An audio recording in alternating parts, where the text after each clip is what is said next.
नमस्कार स्टूडेंट, आज के लेक्चर में हम civil engineering estimating and posting subject की फर्स्ट यूनिट के third topic common items of work in civil engineering construction work के बारे में डिस्कस करेंगे। स्टूडेंट्स, लास्ट दो लेक्चर्स में हमने मेन आइटम्स ऑफ वर्क्स में से earthwork, concreting foundation, soling, damp proof course, masonry, arch masonry work, lintels और openings, RCC and RB work, flooring and roofing, plastering and pointing and cornice को discuss किया था। आज के लेक्चर में हम बाकी बचे हुए items of work, pillars, doors and windows, wood work, iron work, white washing और colour washing, painting, electrification and sanitary and water supply works को डिस्कस करेंगे।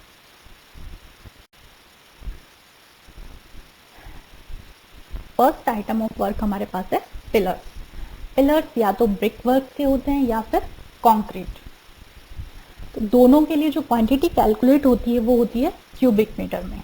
क्यूबिक मीटर में क्वांटिटी कैलकुलेट करने के लिए हमें पिलर के करेक्ट ज्योमेट्रिकल मेजरमेंट्स लेने हैं और फिर क्वांटिटी कैलकुलेट करनी है। पिलर की क्वांटिटी होती है sectional area multiplied by height. Pillar हम दो तरह के बनाते हैं, या राउंड, फर्स्ट या तो राउंड पिलर होगा या स्क्वायर पिलर। अगर हमारा पिलर राउंड पिलर है तो राउंड पिलर का सेक्शनल एरिया होता है वो होता है पाई डी स्क्वायर बाई 4, जहाँ पे डी राउंड पिलर का डाया है। उसे जब हम हाइट से मल्टीप्लाई करेंगे तो क्यूबिक मीटर में हमारे पास राउंड पिलर के लिए क्वांटिटी आ जाएगी। सेम तरीके से अगर पिलर स्क्वायर पिलर है और उसकी साइड ए है तो उसका सेक्शनल एरिया होगा ए स्क्वायर। उसे हाइट से मल्टीप्लाई करेंगे तो क्यूबिक मीटर में हमारे पास स्क्वायर पिलर की क्वांटिटी आ जाएगी।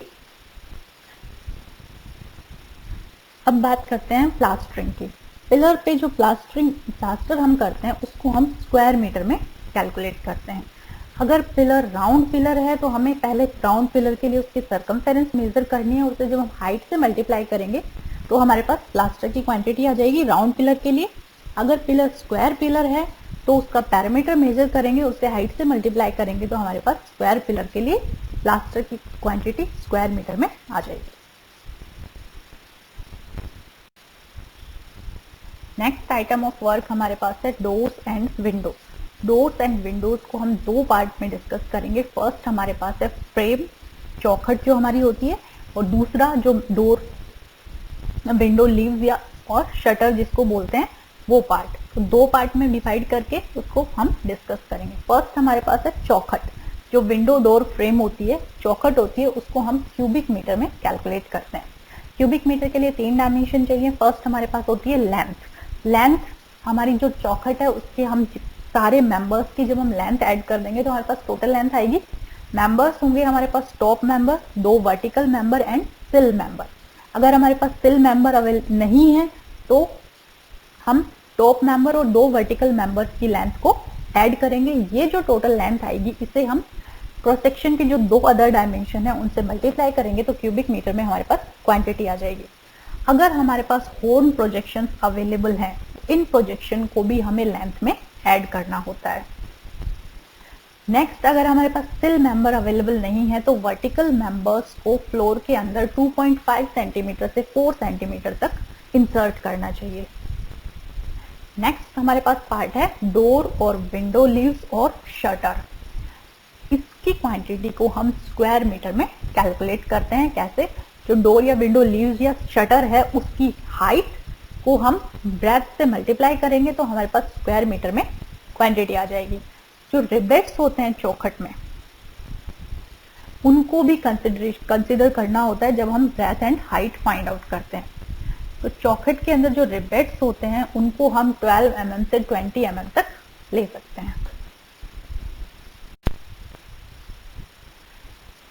जो टिम्बर हम यूज करते हैं उसका नाम, शटर की thickness, type of shutter, nature of fitting, iron fitting है या ब्रास फिटिंग है, ये सब आइटम के अंदर नोट करना चाहिए। नोट किया जाता है हमेशा। जो शटर्स हैं वो अलग अलग टाइप के हो सकते हैं। कोई पैनल्ड हो सकता है, ग्लेज्ड हो सकता है, partly panelled, partly glazed shutter हो सकता है। तो जितना भी अलग अलग टाइप के शटर हैं तो इनके रेट भी डिफरेंट होते हैं, तो इनको हम अलग अलग कैलकुलेट करते हैं। अब जो फिटिंग्स होती हैं उनको हम नंबर्स में कैलकुलेट करते हैं और जो होल्ड फास्ट हैं उनको हम सेपरेट आइटम की तरह लेते हैं, या तो वेट बाय वेट और या फिर by number. Next item of work हमारे पास है वुड वर्क। वुड वर्क के अंदर हमारे पास wooden beam, post, roof truss, wooden जो रूफ ट्रसेस होते हैं वो, चौखट, ये सब चीजें वुडन वर्क के अंदर आती हैं और उसको हम क्यूबिक मीटर में कैलकुलेट करते हैं। जो फिनिश्ड वर्क है उसकी डायमेंशन लेनी होती है, अनफिनिश्ड वर्क की डायमेंशन हम नहीं लेते हैं। जब कैलकुलेशन करनी है क्यूबिक मीटर में तो जो डायमेंशन ले रहे हैं वो फिनिश्ड वर्क की लेनी होती है।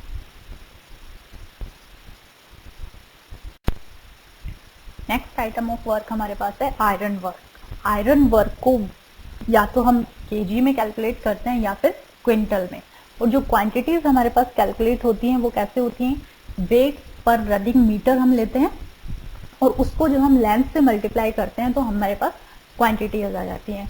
वेट पर रनिंग मीटर हमें स्टील सेक्शन बुक से मिलते हैं। अगर हमारे पास स्टील जॉइंट है तो स्टील जॉइंट की जो लेंथ होती है वो क्लियर स्पान प्लस 2 बियरिंग्स के बराबर होती है, जहाँ पे बियरिंग हम वॉल थिकनेस का 3/4 ले सकते हैं या फिर 20 सेंटीमीटर से 30 सेंटीमीटर तक। जो माइल्ड स्टील होता है उसकी डेंसिटी होती है 7850 kg पर क्यूबिक मीटर। अगर हमारे पास बोल्ट्स हैं, नट्स हैं, रिवेट्स हैं, ये सब आयरन वर्क में आता है, ये रिवेट्स विद हेड्स, तो इन सब के लिए जो हमें क्वांटिटी कैलकुलेट करनी होती है तो क्या करेंगे, हम इनके नंबर्स काउंट करेंगे, साइज काउंट करेंगे, नंबर और साइज काउंट करके स्टील टेबल से हम कंसल्ट करके इनके वेट्स फाइंड आउट कर सकते हैं।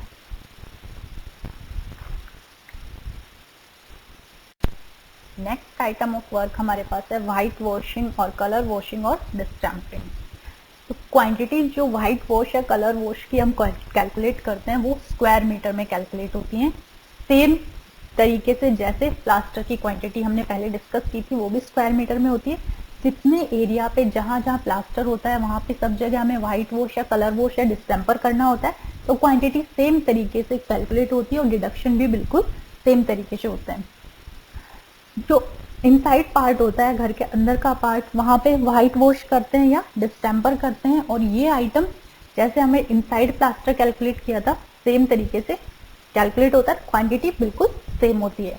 Outside plaster colour wash, outside में हम कलर वॉश करेंगे और क्वांटिटी जो होती है कलर वॉशिंग की वो आउटसाइड प्लास्टर के बिल्कुल बराबर होती है। तो बार बार में हमें ये कैलकुलेशन करने की जरूरत नहीं होती है।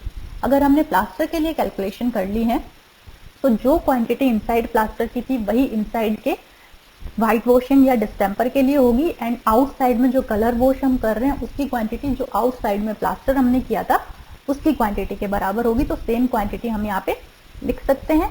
जो रिडक्शन होते हैं वो भी बिल्कुल सेम होते हैं क्योंकि ओपनिंग सब सेम ही है, तो जितना डिडक्शन हमने प्लास्टर में किया है वही सेम डिडक्शन यहाँ पे होगा, तो क्वांटिटीज बिल्कुल सेम होती है। नंबर ऑफ कोट हम जो देते हैं व्हाइट वॉशिंग या कलर वॉशिंग की, भले ही हम 3 कोट दें या 4 कोट दें या 5 कोट दें, वो हमें वहाँ पे मेंशन करनी होती है कि नंबर ऑफ कोट कितने हैं, लेकिन हम उनको 1 जॉब की तरह ही लेते हैं। इनके लिए जो कॉस्ट होती है वो मल्टीप्लाइंग फैक्टर नहीं होती है। नेक्स्ट आइटम ऑफ वर्क हमारे पास है पेंटिंग। पेंटिंग जो हम डोर विंडो पे करते हैं उसको हम स्क्वायर मीटर में, उसकी क्वांटिटी को स्क्वायर मीटर में कैलकुलेट करते हैं। वो जो डायमेंशन हम लेते हैं वो चौखट की जो आउटर डायमेंशन होती है वो लेते हैं।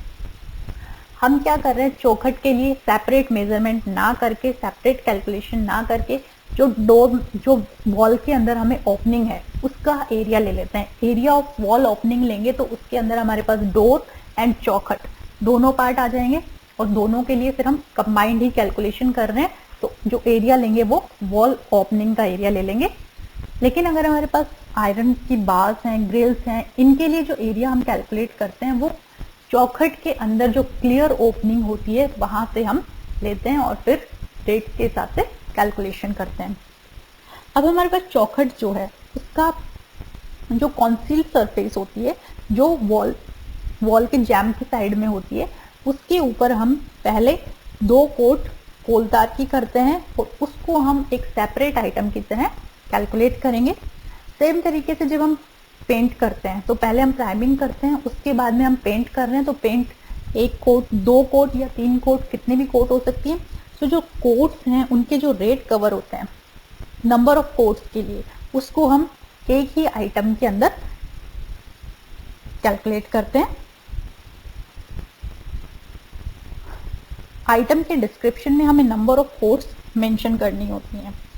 अब जो बीम्स हैं, राफ्टर्स हैं, पोर्लिन्स हैं, पोस्ट हैं, टिम्बर के या आयरन के उनका जो एक्चुअल एक्सपोज सरफेस है उसको हम पेंटिंग के लिए जो एक्चुअल एक्सपोज सरफेस का एरिया है उसको हम पेंटिंग के लिए कंसिडर करते हैं। उसी के हिसाब से रेट, उसी एरिया से रेट के लिए हम फिर कॉस्ट कैलकुलेट करते हैं। नेक्स्ट आइटम ऑफ वर्क हमारे पास है electrification and sanitary and water supply work. तो हमारे पास जो sanitary and water supply works होता है, तो बिल्डिंग की जो एस्टिमेटेड कॉस्ट है उसका 8% हम एस्टिमेट में उसके लिए प्रोवाइड करते हैं। एंड इलेक्ट्रिफिकेशन वर्क के लिए भी एस्टिमेटेड कॉस्ट जो बिल्डिंग की है उसका 8% हम प्रोवाइड करते हैं एस्टिमेट में। तो ये हमारे पास लास्ट आइटम ऑफ वर्क था। नेक्स्ट में हम जो यूनिट्स ऑफ मेजरमेंट है, नेक्स्ट लेक्चर में हम यूनिट्स ऑफ मेजरमेंट को डिस्कस करेंगे। ये जितने भी आइटम्स ऑफ वर्क हमने पिछले 3 लेक्चर में डिस्कस किए हैं, उन्हीं के लिए हम यूनिट्स ऑफ मेजरमेंट को नेक्स्ट लेक्चर में डिटेल में डिस्कस करेंगे।